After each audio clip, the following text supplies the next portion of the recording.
Hola, yo soy Dulce. Y yo soy Ryujin. Y porque ustedes lo pidieron, este es el segundo video para aprender más sobre el universo de Onyx Equinox. Ya llevamos algunos episodios y quizá pasaste por alto algunas cosas. Así que aquí te diremos las 5 cosas que quizás te perdiste de estos capítulos.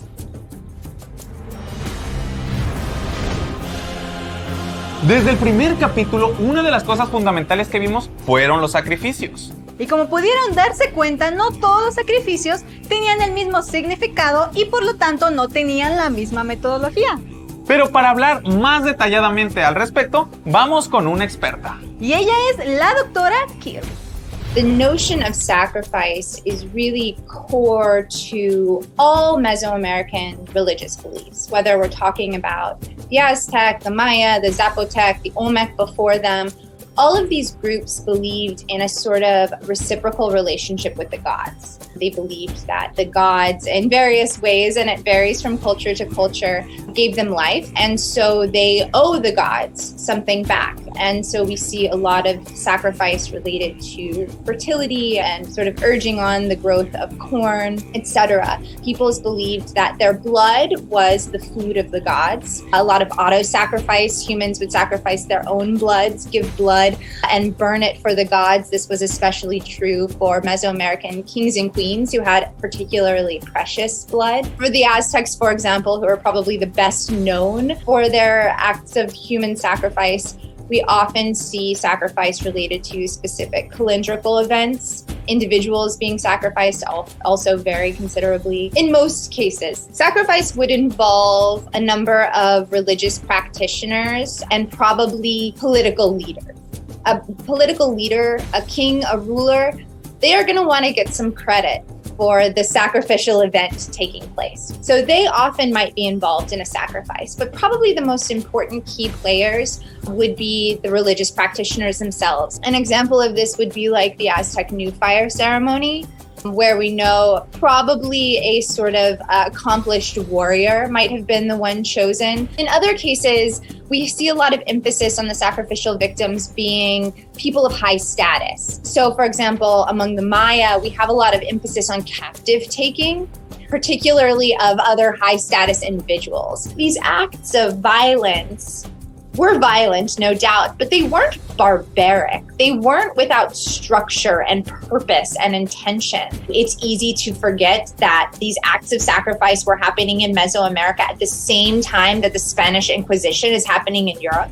The people enacting these rituals, these acts of sacrifice, are doing so in their minds for the good of all of mankind. These acts of sacrifice are literally to sustain life, to create a new sun, to perpetuate the human race, and frankly, to perpetuate our world. I wish that people understood that sacrifice wasn't fun or casual brutality.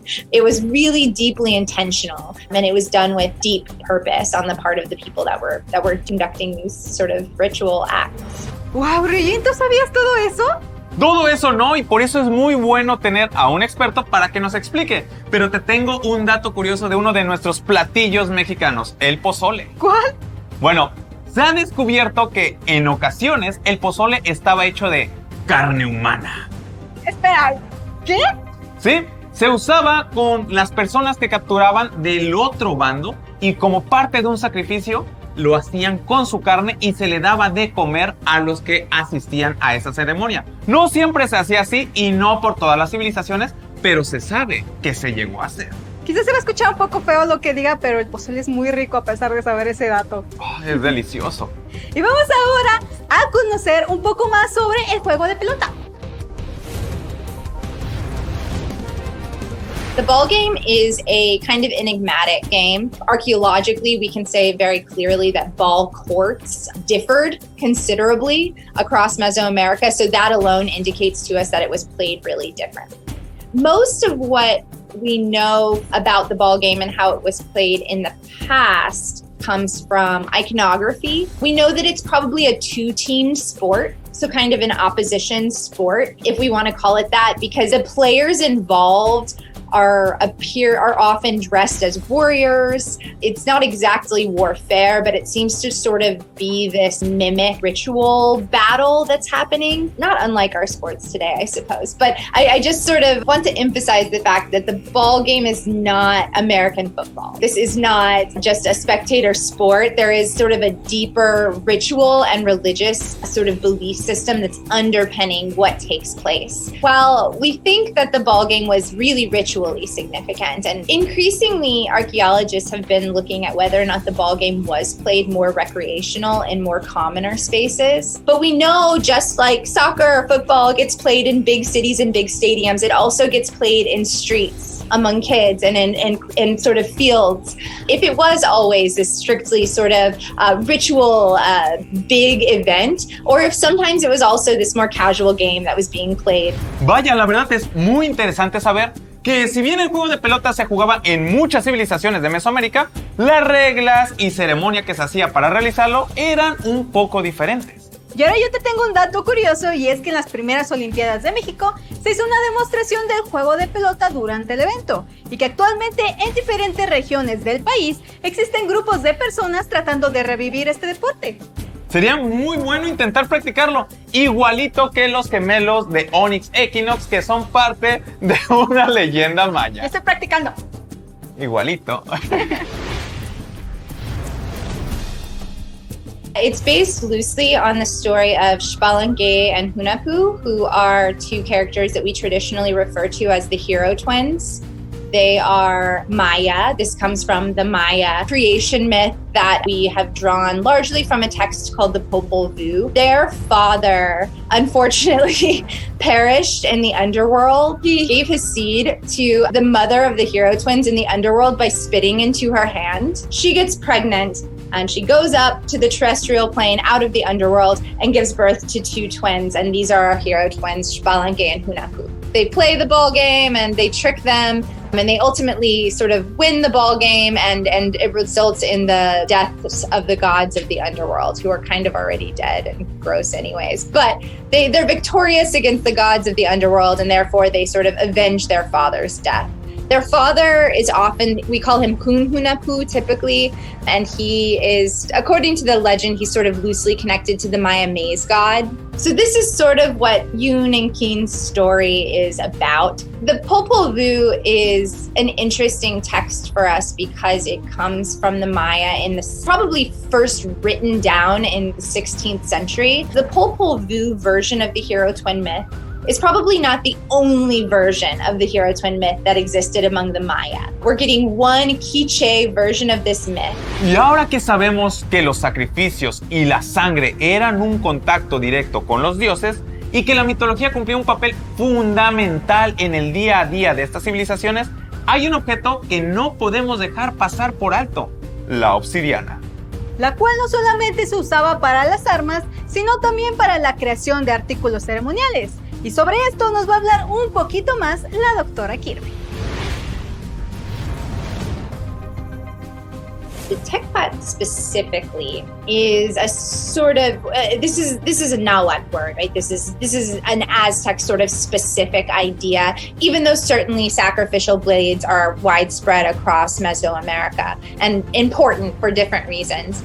This one is particularly challenging because there's a lot of mythological significance to the sacrificial blade, be it flint or obsidian. For example, we know that the tekpat, the flint blade in particular, is probably associated with the direction north. It's probably associated with Mictlan and Mictlantecuhtli, who is the god of the underworld, and Mictlan is the underworld. So it's sort of associated with death.